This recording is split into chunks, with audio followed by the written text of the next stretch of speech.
Hello everybody. It is lovely to be back here with you today. We have read Escape from Furnace. We have read The Devil's Engine. And now I think I'm just going to go straight on and read The Fury. This is the UK edition, which I don't like the cover of so much. This is one of my favourite covers on the US edition. I think that was just like, wow, that's amazing. But they, in order to fit both books into one, they squished the font down a bit, and my old weary eyes can't see it so well. So I'm going to read from the British edition, which actually does contain a couple of chapters that never made it into the American edition. You have to excuse me, I do have a really horrible cold at the moment. I will try not to dribble snot as I'm speaking, but I can make no promises. I'm not going to read the blurb. I'm sure some of you have read this, but I'm not going to read the blurb because it will give too much away. But suffice to say, this is my zombie novel. I wanted to write a zombie novel with a bit of a difference, and this was the result. And I love it. It was 2 books originally, The Fury and The Storm. In America, it was just compressed into one giant volume called The Fury. In the UK, they never even released the second book as a book. It's just an ebook. So I'll cross that bridge when I come to it. This book contains the most harrowing opening chapter of anything I've ever written, I think. As you are about to find out. Anyway, I shall press on, but I hope you're well. I hope you're having a lovely day. It's raining here.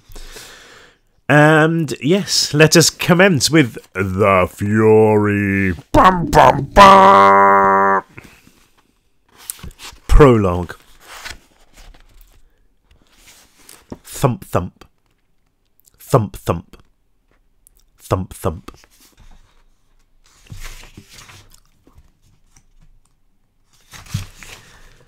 Wednesday. What are we but kings of dust and shadow, lords of ruin, who watch empires rise and believe they will stand for all time, who tell each other that the end will never come, that the night will never fall, that the abyss will stay forever closed? What are we but mindless fools, for the end will come, the night will fall, the abyss will open. Soon or late, the fury will rise in all mankind, and in its light the whole world will burn. Ancient prophecy that I wrote myself, because I am ancient and prophetic. Okay, here we go. Benny. Bristol, 4:15 p.m. It was an ordinary Wednesday afternoon in June when the world came to kill Benny Milston. It was his birthday, his 15th, not that anyone would have noticed. He sat quietly in the corner of the living room, in the tiny box of a house that he'd called home ever since his parents had split up 3 years earlier. His mum lay on the sofa to his left, idly picking foam out of the gaping holes the dog had made in the ancient green fabric. She was staring at the telly over her huge stomach and between 2 sets of freshly painted toenails. Her mouth open, in an expression of awe and wonder, as if she was watching The Rapture, not Deal or No Deal. On the other side of the room, slouched in a wicker bucket chair, sat his sister, Claire.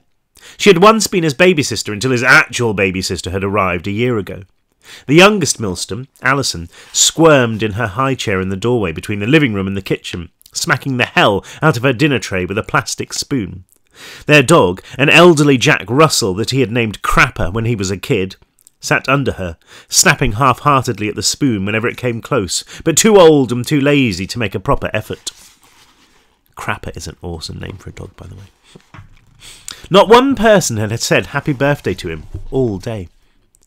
This wasn't what was bugging Benny, though. What was really starting to scare him was that nobody had even spoken to him all day. And it wasn't just today, either. Strange things had been going on since last week. He couldn't put his finger on it exactly. He just knew that something was wrong. People had been treating him differently. He wasn't the most popular kid at school, not by a long shot, but in the last couple of days, even the guys he called friends, Adam, Ollie, Jamie, had been ignoring him. No, ignoring was the wrong word. They had talked to him, but it had almost been as if he wasn't really there. As if they were looking through him. And the stuff they said, we don't need any more players, Benny. We're busy now, Benny. Goodbye, Benny. Had been downright hurtful. They'd been treating him like he'd taken an almighty dump in their mouth while they'd been sleeping. They'd been treating him like they hated him. Things were no better at home either. His mum's vocabulary was usually limited to about 20 words, of which "do it now, don't argue with me, and I'm busy" were the most common. But this week he'd heard worse. Much worse. Yesterday she'd actually told him to piss off, which had come so far out of left field that he'd almost burst into tears on the spot. Claire, too, was acting weird. She'd not said anything, but it was the way she glanced at him when she thought he wasn't watching, the way kids looked at strangers, at people they thought might be dangerous. She was doing it right now, he realised, staring at him, her eyes dark, lined with suspicion, or maybe fear. As soon as he met them, she turned back to the television, pulling her legs up beneath her, crossing her arms across her chest, curling into herself like a hedgehog being nuzzled by a dog. Benny felt goosebumps erupt on his arms, his cheeks hot, but a cold current running through him. What the hell was going on? Benny reached up and rubbed his temples. His head was banging. It hadn't been right for a couple of days now, but what had started off as an irritating ringing in his ears now felt like somebody pounding the flesh of his brain with a meat tenderizer. And there was a definite rhythm to it, syncopated, like a pulse. Thump, thump. Thump, thump. Thump, thump. Only it wasn't his pulse. It didn't match. If anything, it reminded him of somebody banging at a door, demanding to be let in. He'd taken a couple of paracetamol when he got home from school an hour ago, but they barely made a difference. It was literally doing his head in. It was no wonder, though. He'd never been this stressed in his life. No, not stressed. He was scared. He realised Claire was glaring at him again, and the intensity in her eyes seemed to make the room shrink, the peeling floral papered walls closing in. He pushed himself out of the armchair and his sister actually flinched, as if he'd been coming at her with a cricket bat. He opened his mouth to tell her it was okay, but nothing came out. The only sound in the room was that thumping pulse inside his head, like some giant turbine between his ears. Benny walked towards the kitchen, Claire's eyes following him. His mum was watching him too, her head still pointing at the telly, but her eyes swivelled so far round that the red-flecked whites resembled crescent moons. He turned his back on them, squeezing past Alison's high chair. His baby sister stopped banging her spoon, her face twisting up in alarm. Don't cry, Benny whispered, reaching out to her, and the way she pushed back against her seat, her chubby fingers blanched with effort, broke his heart. She wasn't crying. She was too frightened to cry. That's when he felt it. Something in his head, an instinctive command that cut through the thunder of his migraine.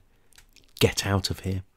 Surging up from a part of his brain that lay far beneath the surface. Run.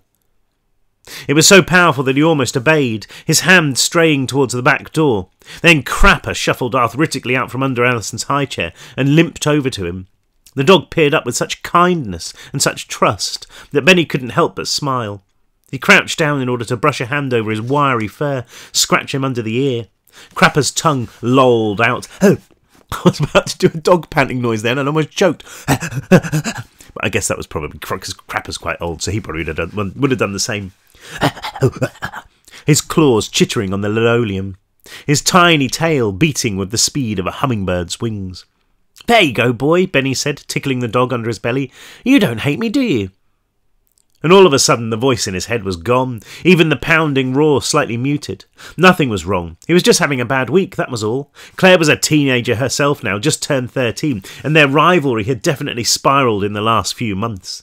It was bound to, considering they were like toy soldiers packed tight into this vacuum-sealed house.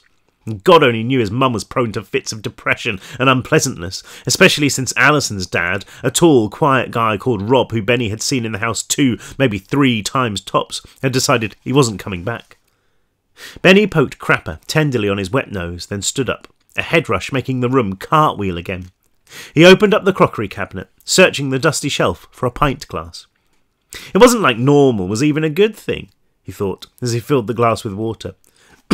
Excuse me. Normal sucked. He took a deep swig, letting his eyes wander. Something on top of one of the cupboards hooked them, a scrap of colour peeking out from the shadows. Benny frowned and placed the glass onto the counter.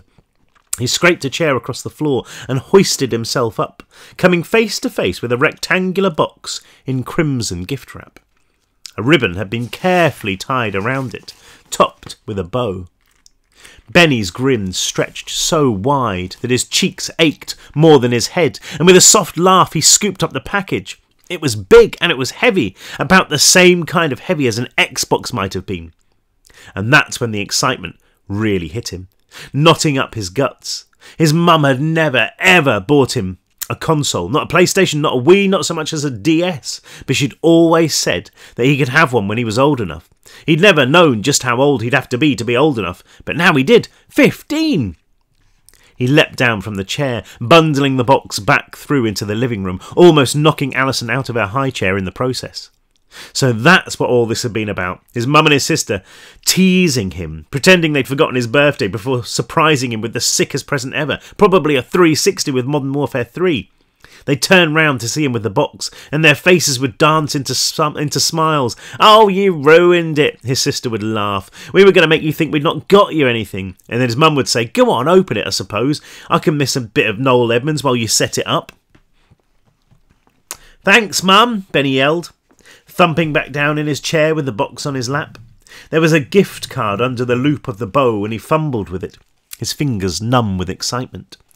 "To Benny, at long last. Maybe now you'll stop nagging us about it.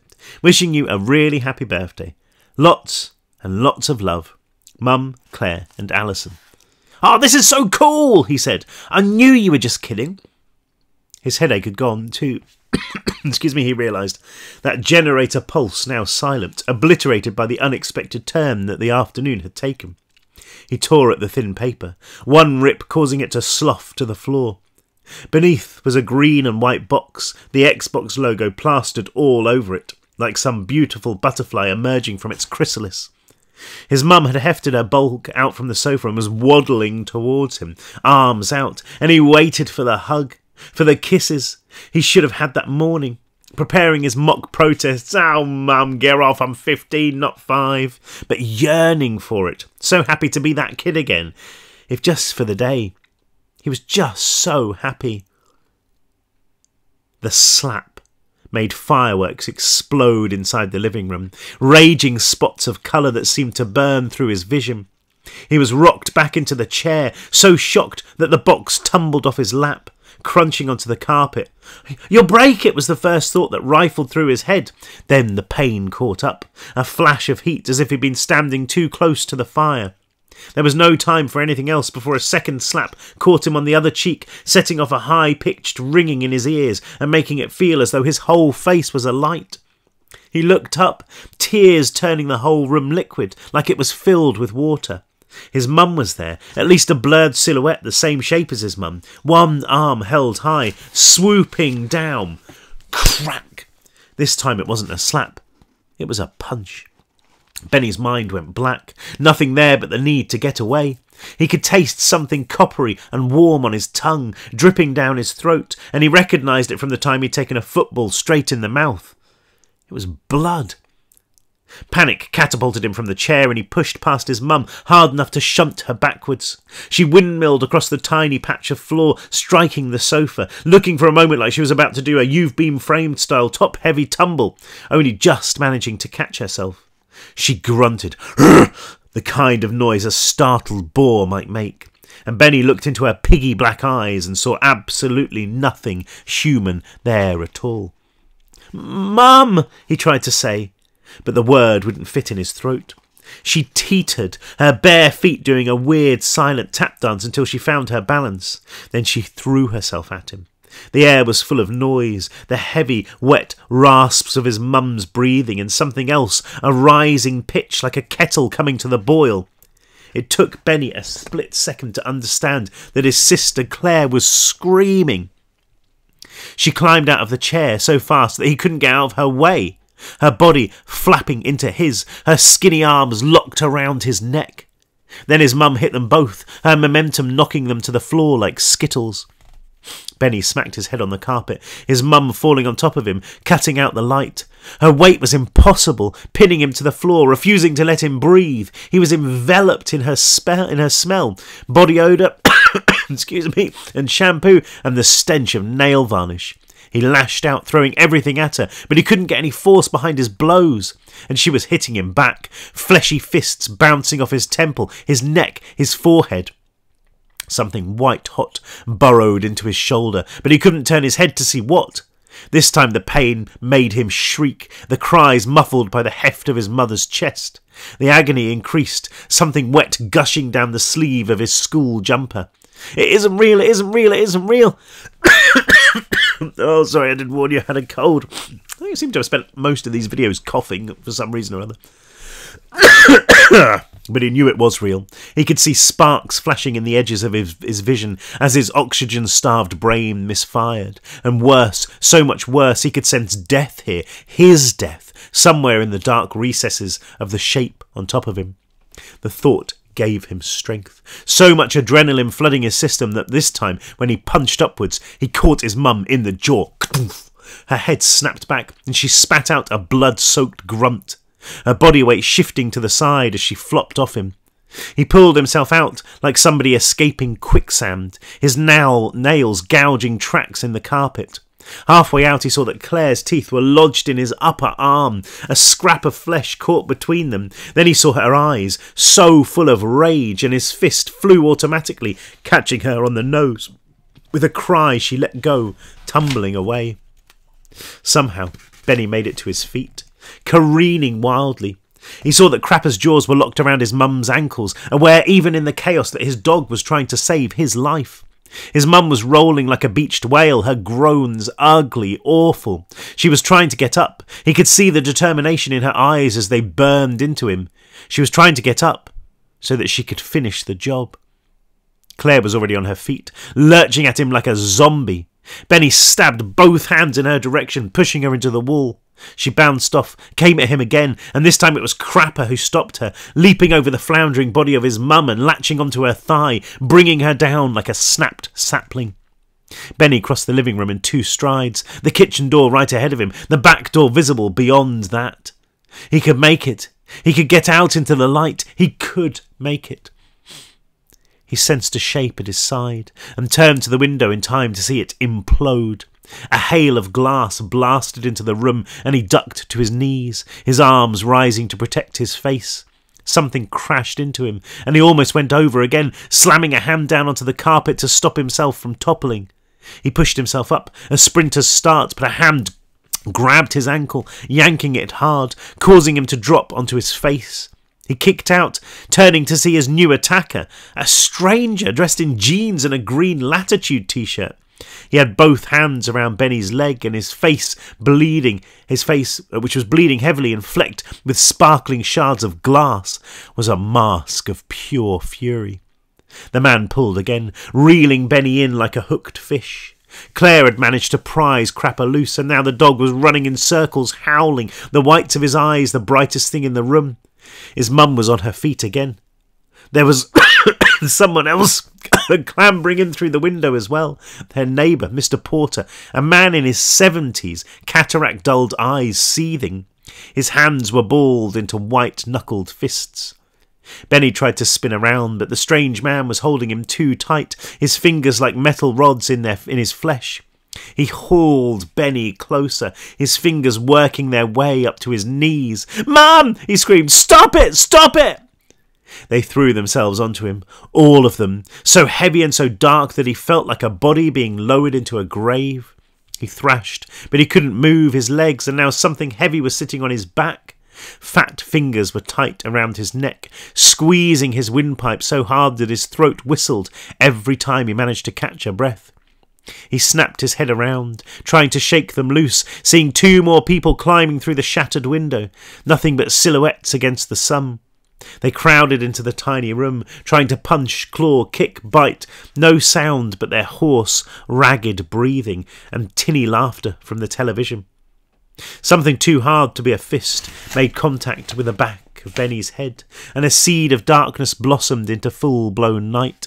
He could still hear the sound of each blow, but he could no longer feel them. He closed his eyes, happy to let himself sink into this comforting numbness, happy to leave the pain and the confusion behind. It stopped as suddenly as it had started. When he tried to breathe in, he found that he couldn't.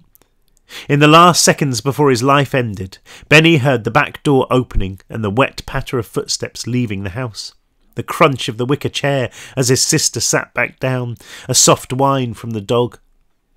Then, incredibly, he heard the sound of his mum filling the kettle in the kitchen. And it was that noise, so familiar, one that he had heard every single day of his life, which ushered him out of the world. Then that too was erased by the immense, unfathomable cloud of cold darkness which had settled inside his head.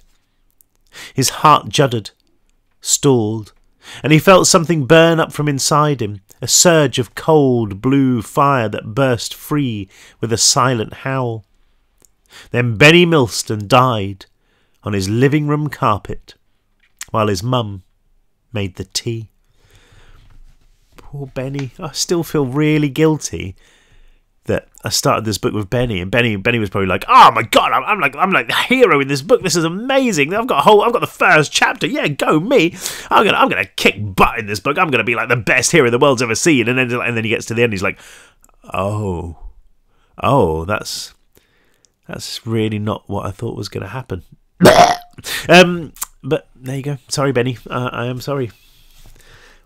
What more can I say? This is what being a writer is all about. It's just about being a bit evil. Oh, sorry, I'm so snotty. It's so gross. Thursday. I'll try and get through another couple of chapters.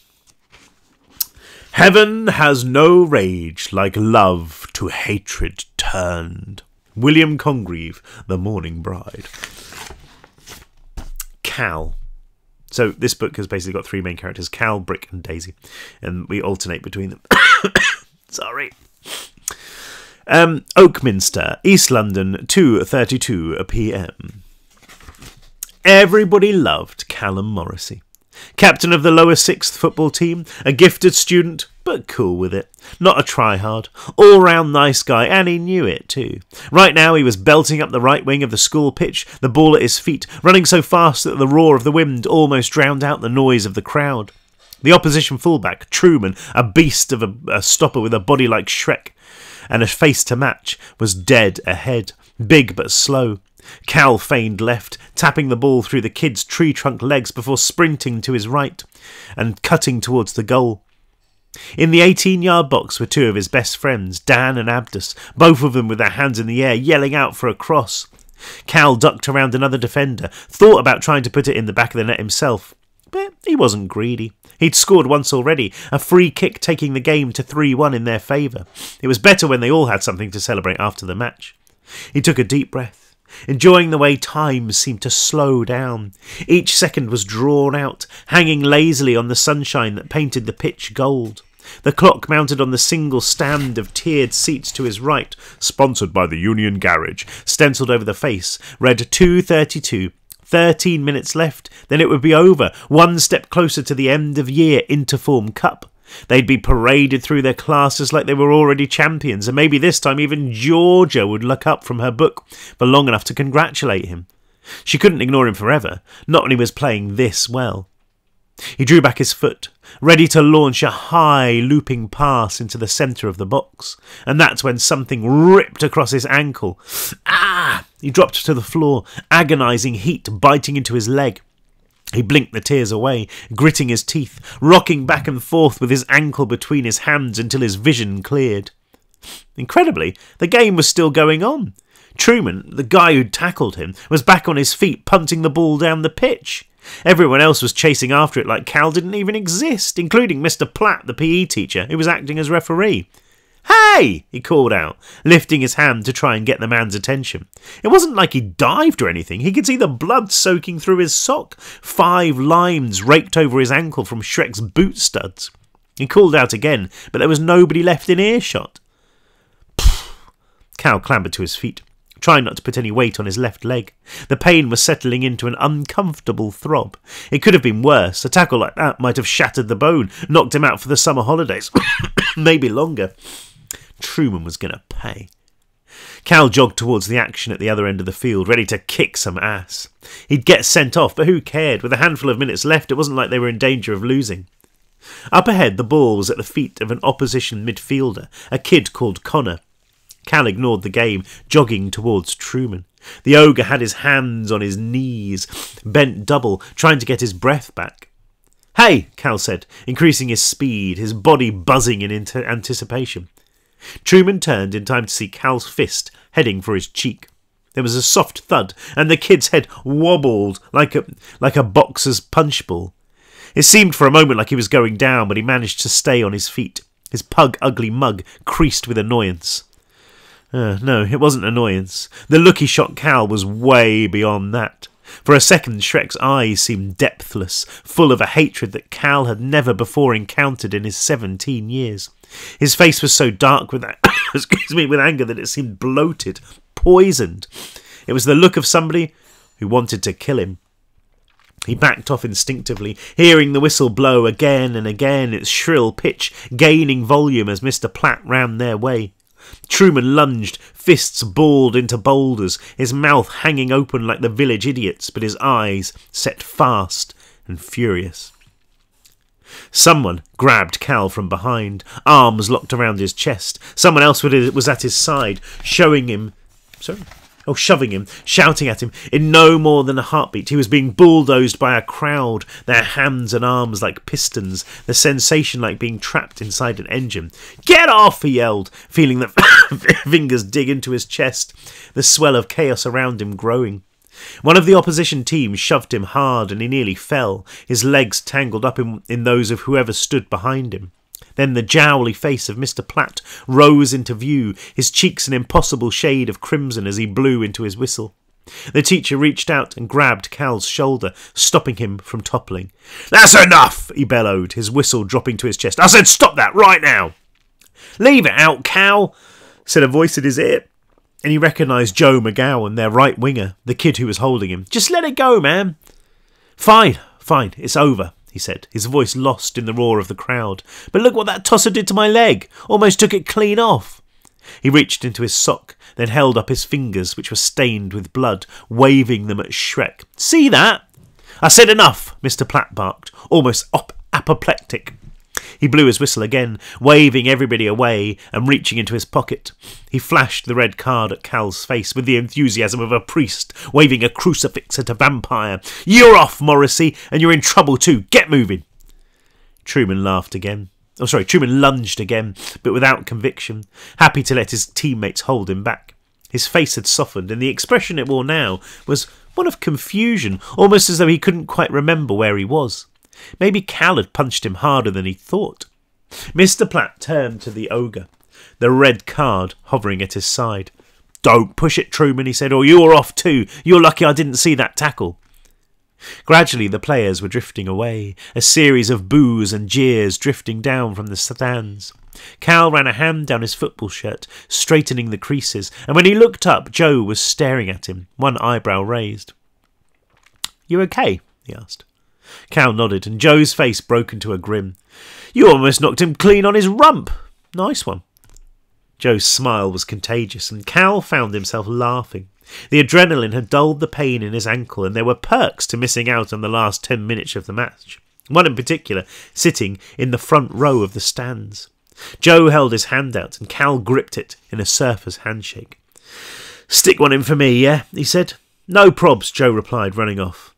Mr. Platt had put the ball down about 10 yards from where Cal had thumped Truman, and once again he blew on his whistle, gesticulating wildly at Cal to get off the pitch. Yeah, I'm going," Cal muttered, walking as slowly as he dared. He raised his hands to the crowd, shadowboxing like Rocky, and milked a cheer from them, which he rode all the way to the sidelines. He made his way over to his lower sixth mates in the first line of folding seats, grateful to be in the shade of the stand. Eddie Ardar clapped him on the back. "Douchebag had it coming," he said. "Took you out like a lumberjack." "He shouldn't have hit him, Cal," said Megan Rao, shaking her head. One of her crimson-dyed curls popped loose and she tucked it back behind her ear. "He's going to be after you for that. You know Truman's crazy."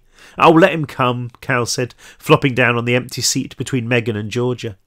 Georgia Cole. She had her perfectly petite snub nose in a novel the way she always did, and when he lightly elbowed her she gave him the merest flicker of attention. Cal didn't press the matter. It didn't look good when you were the one doing the chasing.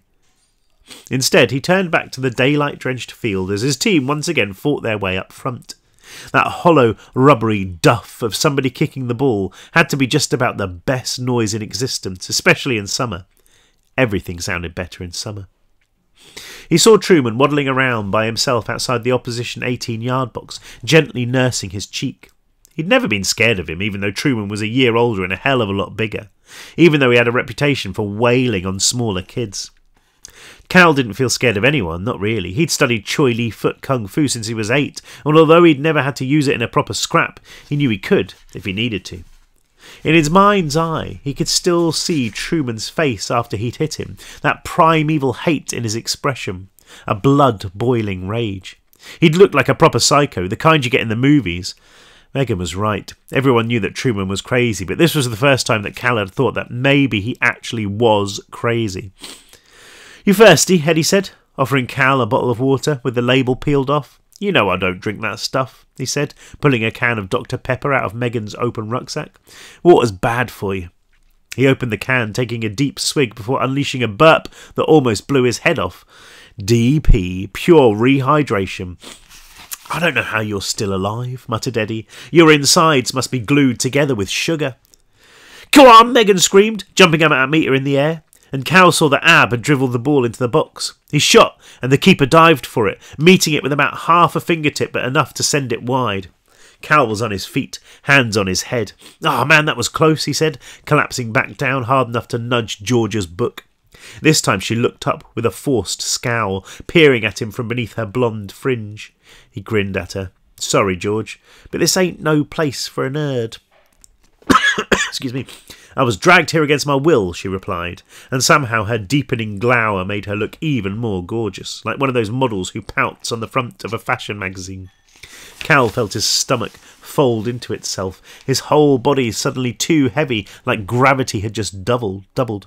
And for a ridiculous moment, despite their victory, despite the rush of what had happened with Truman, despite the sun and the promise of an afternoon hanging out with his mates, he felt like he was going to burst into tears. He turned away, his eyes prickling, his body tingling, and after a single ragged breath, the feeling passed. "You okay?" Georgia asked, smiling coyly as if she knew what was running through his head. He glanced down, seeing those parallel red lines in his crumpled socks where Shrek's studs had raked through the skin. There was only a smudge of blood there, already clotted and drying. "Dunno," he said. "Feels like it could be fatal. Might need some mouth-to-mouth resuscitation in a moment." "Ew!" Georgia protested, slapping him gently with her book. "Get Eddie to do it." "I'll do it," Megan chimed in, blowing Cal a kiss. "Oh, thank God," muttered Eddie. Cal laughed gently, lacing his hands behind his head and resting back in his seat. There was a worm of discomfort nuzzling at his temples, but that was nothing unusual after a match, especially one like this. It was part adrenaline and hangover, part dehydration. He knew he should drink more water, but he just hated the stuff. Dr. Pepper, that was all the liquid he needed.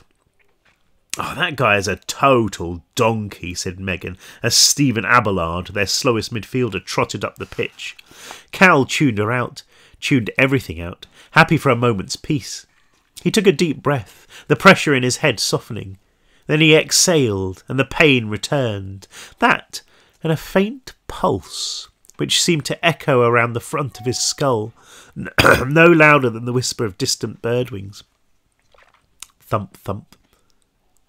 Thump, thump. Thump, thump. Uh-oh.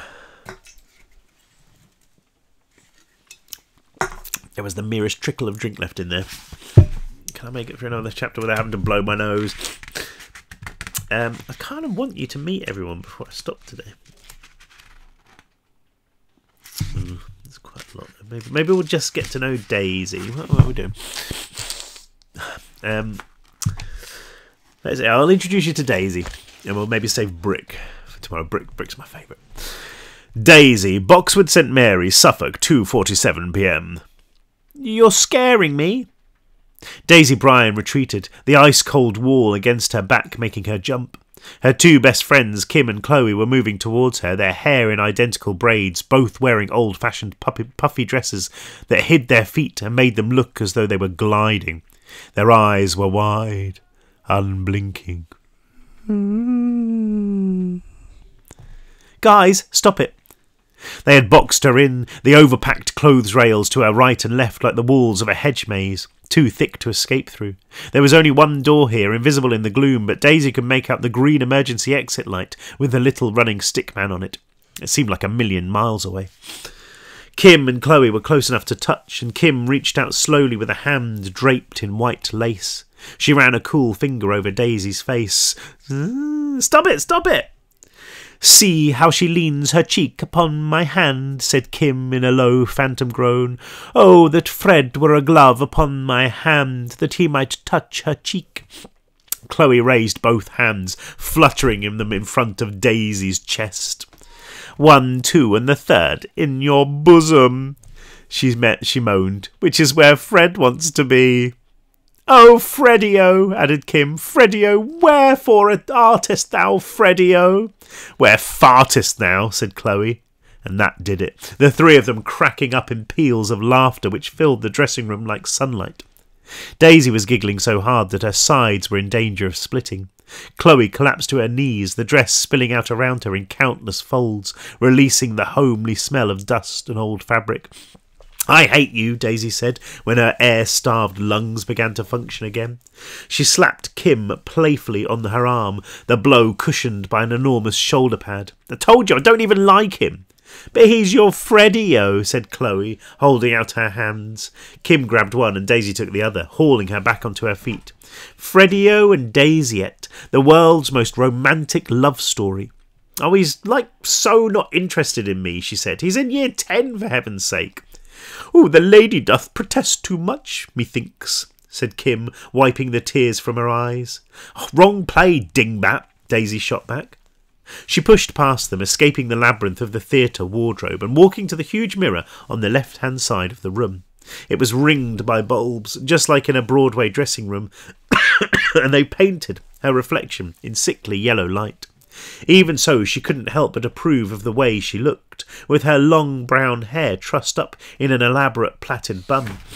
The dress she wore was so white and so pretty that she could have been a bride, the high, narrow collar making her look taller and more slender than she actually was.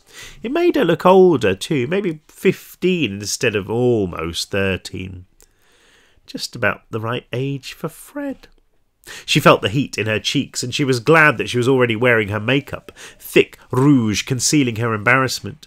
She busied herself with her gloves, elbow-length strips of cobweb-thin silk that were a nightmare to put on.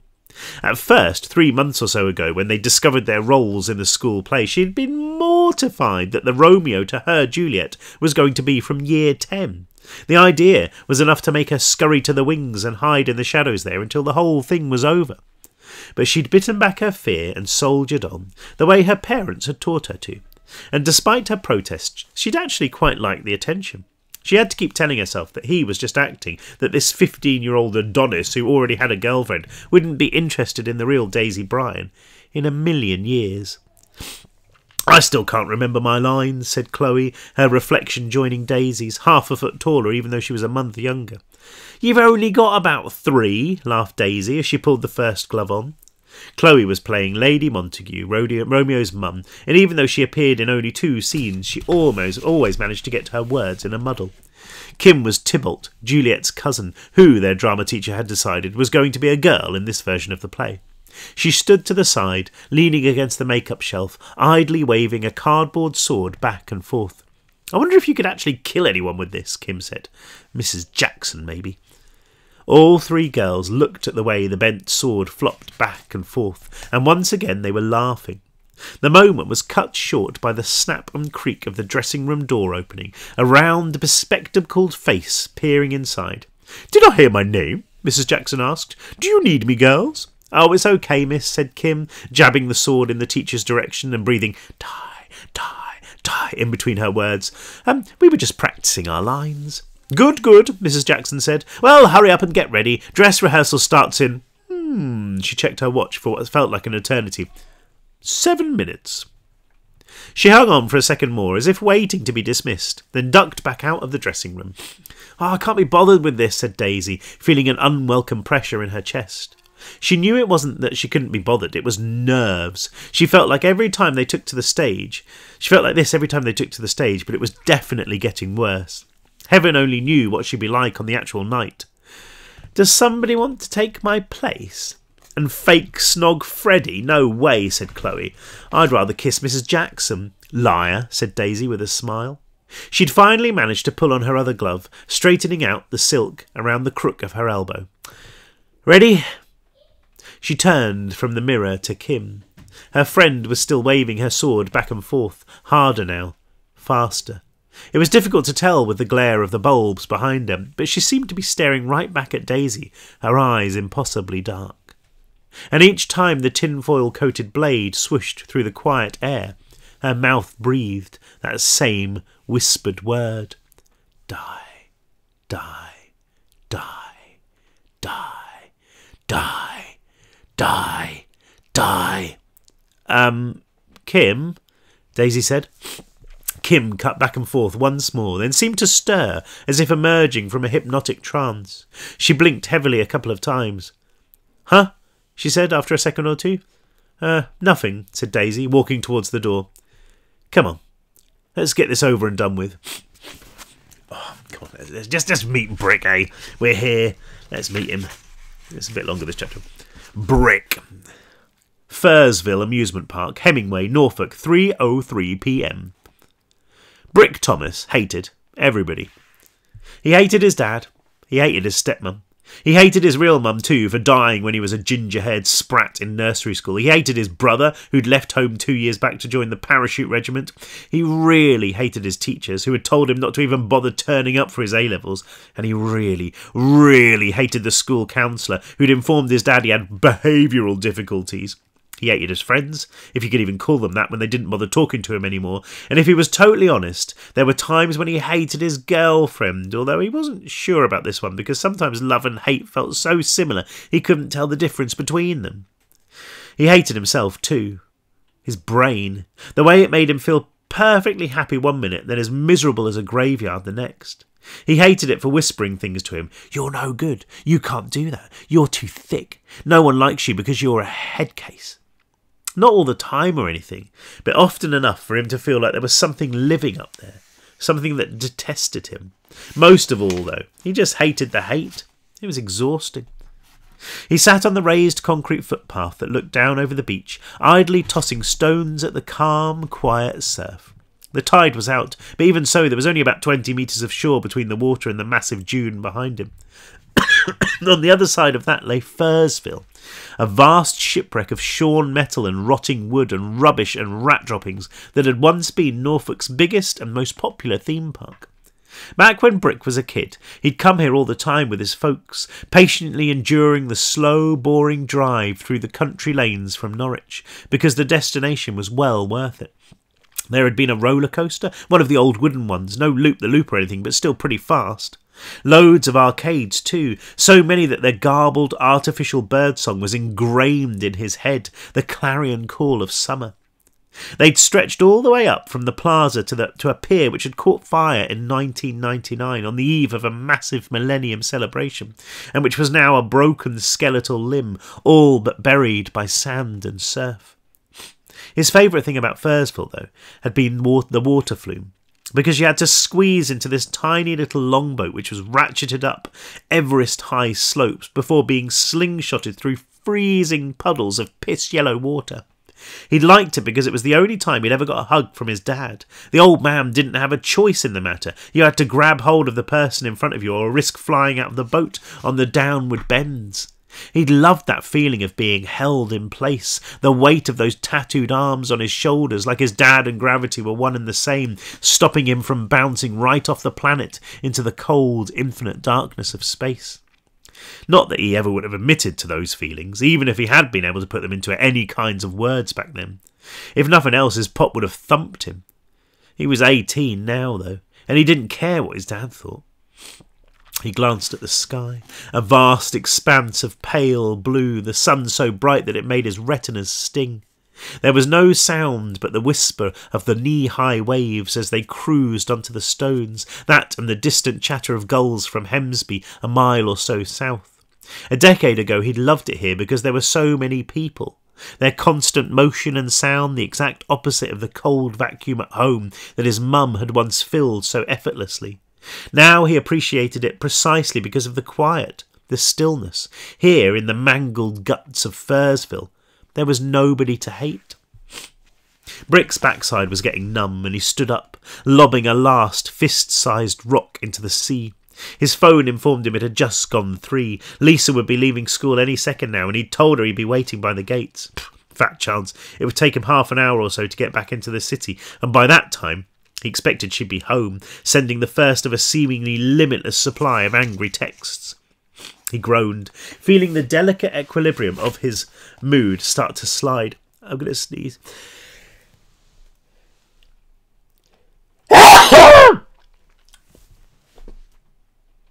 Sorry. I haven't cold. Of his mood start to slide. He'd begun to feel like a tightrope walker, trying to keep his footing by using one of those long poles. Sometimes, when things were okay, his mood could balance perfectly on that thread, but it didn't take much to make it wobble. Anything could do it. Somebody speaking out of turn to him, some aggro from his teachers, even a strange look. But he'd learned to deal with the wobbles. He just took a deep breath and let his mood stabilise again. The problem was when more than one thing was wrong. The first would nudge his emotions like a breeze, perfectly manageable with a small adjustment, but the second would be like a crazed seagull, full in the face, flapping and squawking, and suddenly his mood would drop like a ton of bricks, and the world would go dark. He closed his eyes, the spotlight sun leaving the faintest flutter of pain against his skull. One breath, then out, another, slowly, deeply. And when he opened his eyes again, he felt calmer, his mood perfectly balanced. He walked down the path, the back of his neck stinging where the sun had caught it. He tanned about as well as an albino vampire, his freckled skin veering wildly between extremes of milk white and tomato red throughout the year. His hair colour was to blame, about as bright a shade of ginger as you could imagine. A dozen metres from where he'd been sitting was one of the many breaches in the Fursville fence. Most had been caused by nothing more than neglect, the metal simply rusting into oblivion. This one, though, he'd made himself about 3 years ago when he and a couple of mates had first explored the abandoned theme park. They'd brought a pair of wire cutters and a torch and a rucksack, and they'd spent the night looking for treasures. Old soft toys and canned sweets from the crumbling game stands, cash out of the machines in the toilets, bottles left over from the bar where the adults had sheltered while their kids tore from attraction to attraction like banshees.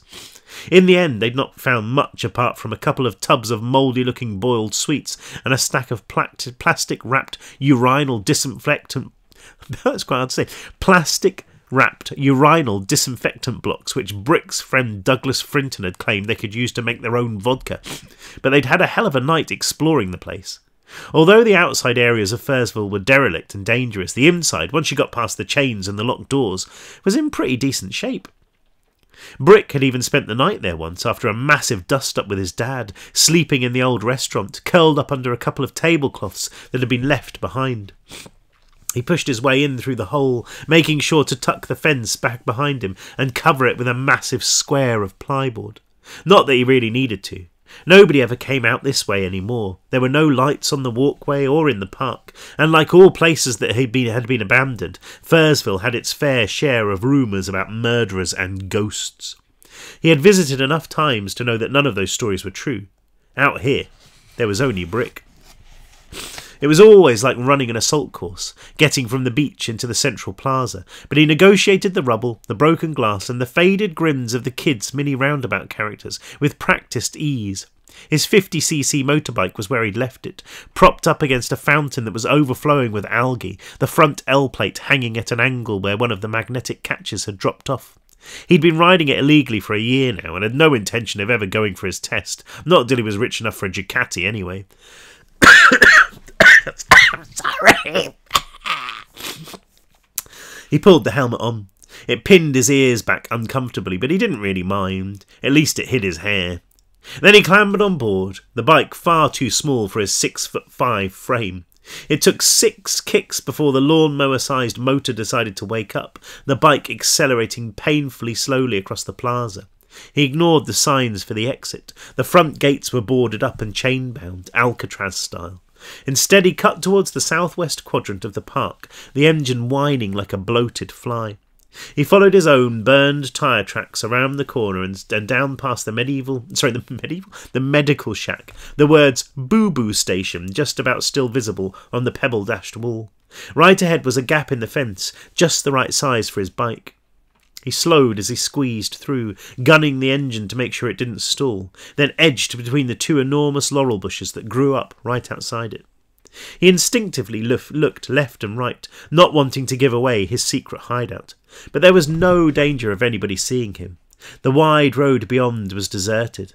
On the other side of it was a car lot and showroom that had been forsaken for almost as long as the fun fair. Past the empty expanse of concrete and dirt, Brick could make out the smoking chimneys and blinking lights of the fertiliser factory which lay half a mile inland. That was the closest anyone really came to Fursville nowadays. He paused for a moment, enjoying the stillness, the way time seemed to stop here. Even with the nasal whine of his bike, it seemed quieter and more peaceful than back in the city. But Lisa was waiting, and the sad fact of it was that she was scary enough even when she wasn't screaming at him. Sighing, Brick gunned the engine and took off for home. Norwich. I'm so gross. It's so gross. I'm so sorry. Norwich, 3:57 p.m. So it's Brick, right?